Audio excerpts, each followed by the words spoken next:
join me today as we join Frank Guadiana here in San Diego. Hi.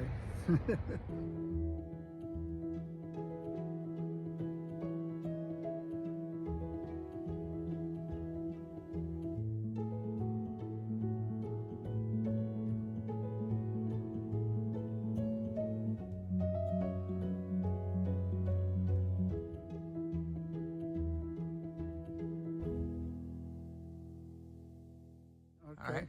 So thank you, Frank. People may not know you, so who are you? My name is Frank Guadiana. A lot of people don't know how to pronounce my name. I pronounce it one more time. Guadiana. Guadiana. Okay. It's sort of like guardian, but with an A. Okay. That's a good way to explain it. I was born in Mexico, but raised here since I was like 4 years old. Okay. I've been in bonsais for twice in my lifetime. What do you mean twice? 10, 15 years ago, I started working on some and had a collection of maybe 10 trees. Okay. And I was doing pretty good. Most of them were really like small. Shohin? Like this size, you Okay. know? And, but I decided to go on vacation one day, and when I came back, they were all dead. Irrigation failed or Okay. something, and I kind of left it. I said, that's it. I'm through with it for a while. And about maybe 4 years ago, my son gave me a tree for Father's Day. Okay. And it was an olive, and it's still there. I like to show it. This is the original tree that my son gave me, like I said, maybe 4 or 5 years ago. So that was the inspiration tree. That was the beginning of this whole crazy thing. And so I started kind of working on it, and then I started getting a couple more. Then my son decided that he wanted to get rid of his collection. So your son was in bonsai? Yeah, he Okay. is, but not as avid as I am. Okay. He kind of like lets it go for a while and it comes back. And he wanted to stop working on them, so he gave me half of his collection. That's one of them. Most of the olives are from his collection,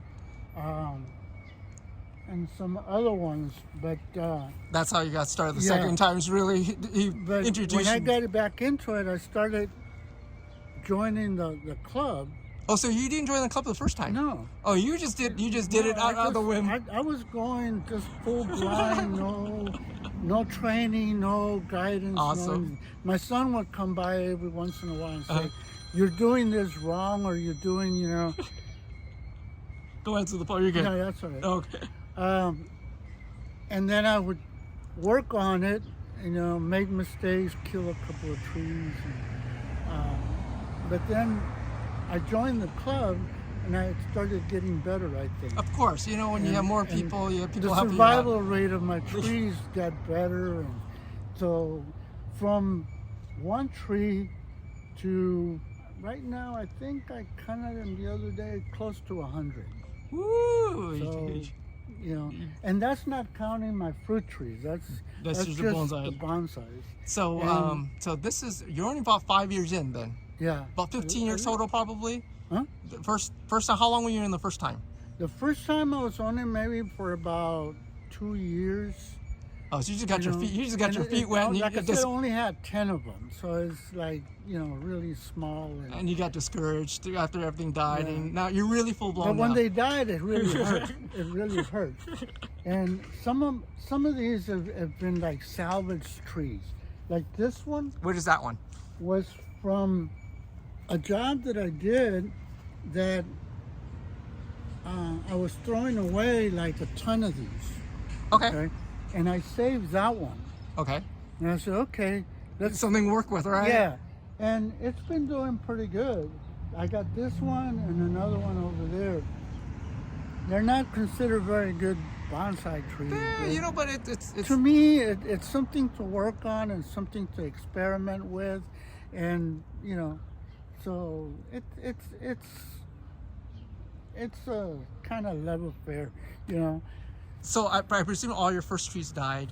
Hmm? All your the first batch all died. All of them died, or you gave them away. Actually, You saw the I first. haven't been doing the first time they all died, Okay. but Then really. after that, I worked on it. I've only lost like maybe 10%. Okay. And then of course the second time you got the olive tree that got you back into it. Right. Do you have your favorite tree right now? Hmm? You have your favorite tree? A favorite tree? Yeah, they even. It would have to be that ficus. It's just because. Well, let's talk about that ficus. It's so, you know, it's so perfect that I really can't take credit for the way it looks, but it's kind of like. So talk about what is this? So Huh? so what is this? What is it? Yeah, what is it? I know it's a ficus, but I don't know which type of ficus. I know it's what they call I forget what the banyan style. Okay.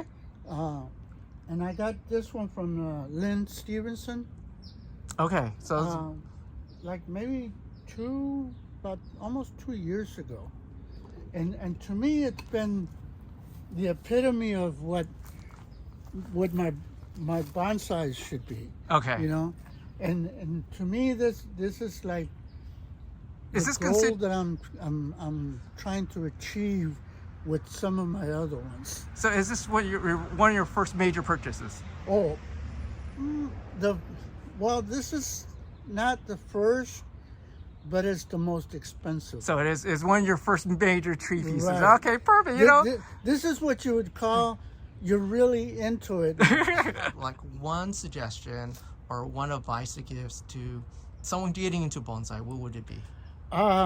Just being, because you're. The only suggestion I have for anybody that's getting into it is, first of all, have patience, and don't be afraid to take chances or risks, depending on what you can afford to lose.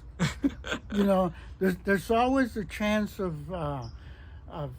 losing one of your trees, and the more time that you put into it, the more it hurts if you lose it. Oh, of course. You know, and the more money that you spend in it, the more likely that you are to suffer a great loss. But patience and keeping your eye open to better trees or designs or what you can achieve with trees. You can go from a basic, you know, Chinese elm that is really easy to take care of, to me, to one that it's more time consuming and challenging, like some of these other ones. Like that tree right there, to me, it's really hard to work on because I don't know how to work the branch structure. Mm-hmm. It's not as easy to shape that tree as it is, let's say, pomegranate. Pomegranate it grows faster, denser, and greener, and you can do more work constantly than you can with some of the other ones, you know. So finding your balance on what you can work with and what you can achieve with each one, it's the best way that you can, you know, try to get better at it. Because if you don't work on them, you don't learn. Yeah. Oh, that's true. What's one of your favorite experiments you have so far? One of your My favorite experiment? Yes. Experiment. I think it's been pomegranates and olive trees. Why is that? Olive trees, because they have a lot of character, but they're very sturdy. I mean, you can really like get down to taking it down to the basic, and they'll survive. This one scared the heck out of me a couple of times. Why is that? Because I've kind of like neglected the watering it. Okay. And it's lost all its leaves. And for me, this is not a deciduous tree. Okay? If it loses its leaves, I think it's dead. But it's come back like 3 or 4 times. This time it's done really good.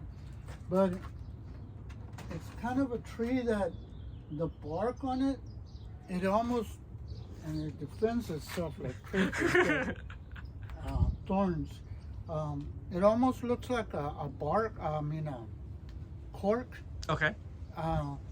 But I can't get anybody to give me what their name of this is. I don't know what it is. But it's a really beautiful, small leaf, tropical tree to me. Oh. So if anybody in the comments know what type of tree this is, we'll put in the comments and I'll be able to tell Frank. But if you guys like this video, like and subscribe, and thank you, Frank, for your time today. Oh, okay. And see you guys later. Bye-bye. Bye.